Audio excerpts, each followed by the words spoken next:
I've had my share of strange and sometimes frightening experiences in my life. I'll tell you about one of them.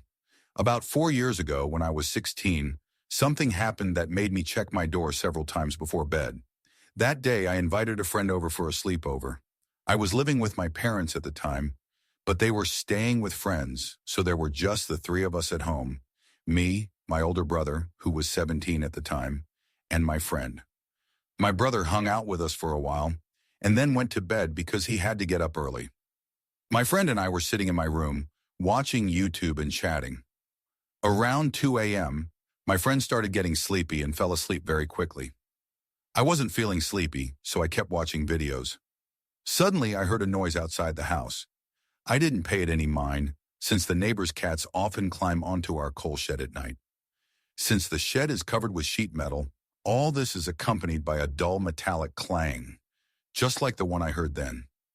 Then about 5 minutes later, a barely noticeable shadow flashed past the window where my monitor is located. It happened so quickly that in any other situation, I would have thought I was imagining it. But two suspicious events within a few minutes seemed odd. I immediately got up from my chair and went to the front door. And damn, neither of the two locks were locked. Then something happened that almost made me shit myself. After locking both locks, I decided to turn on the light in the yard and look through the peephole. When I looked through the peephole, there was a fucking face in front of it. In surprise, I screamed, "Fuck!" and jumped away from the door. Behind the door was the face of a man, about 25, 30 years old, standing close to the peephole. I peered through the peephole again to get a better look at the stranger, and then he spoke. The stranger asked me to let him in, saying he needed help. But you know what was most terrifying?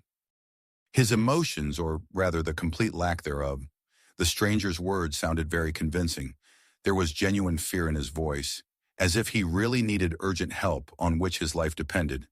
But his face betrayed absolutely no emotion, nothing but the movement of his lips, a completely empty gaze. I was incredibly terrified. I just stood and looked at him. With each passing second, he begged me to let him in even louder, with even more fear in his voice. Suddenly, I heard footsteps behind me. When I turned around, I saw my brother, and I didn't even immediately notice how the stranger fell silent. My brother asked me, "What are you doing?" I answered that someone had broken into our yard, after which I looked through the peephole again. There was no one at the door. What the hell, I thought then. I told my brother that I'd just seen someone outside the door, and that he'd asked to be let in. He believed me and said he'd seen someone at the window too, but thought he'd imagined it. After that, we turned off the lights in the house and started looking out the windows, trying to find the stranger, but there was no one there. Suddenly, my friend's wild scream came from my room. My brother and I burst into the room and saw the same guy standing by the window with the same emotionless face, but his gaze had changed from empty to predatory, despite the fact that the light was on in the yard, and it was dark in the house, and he simply couldn't see us. He looked straight into my eyes. I was dumbfounded with horror. And then he showed his first and only emotion. His face stretched into a wide smile. He raised his hand to the level of his face, and in his hand, I could see a big bitch knife. Slowly bringing the knife to the window, he began methodically tapping the tip of the knife on the glass, continuing to smile creepily. At that moment, my brother was already on the phone with the dispatcher, calling the police. I don't know why we didn't do this sooner.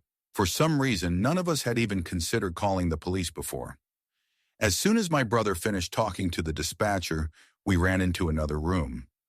None of us wanted to stay in the room with this crazy guy standing outside the window. The police arrived about 10 minutes later, but there was no one in the yard. This psycho had fled. Based on our words, the police compiled a composite sketch of the stranger. The officers contacted our parents and stayed with them until they arrived. Despite the fact that notices for this psycho were posted all over the city, he was never caught. I am so grateful to my intuition for checking if the door was locked, and to my father for his caution. There are bars on every window in our house. Who knows what would have happened if they weren't there? Who knows what would have happened if they weren't there? Who knows what would have happened if they weren't there?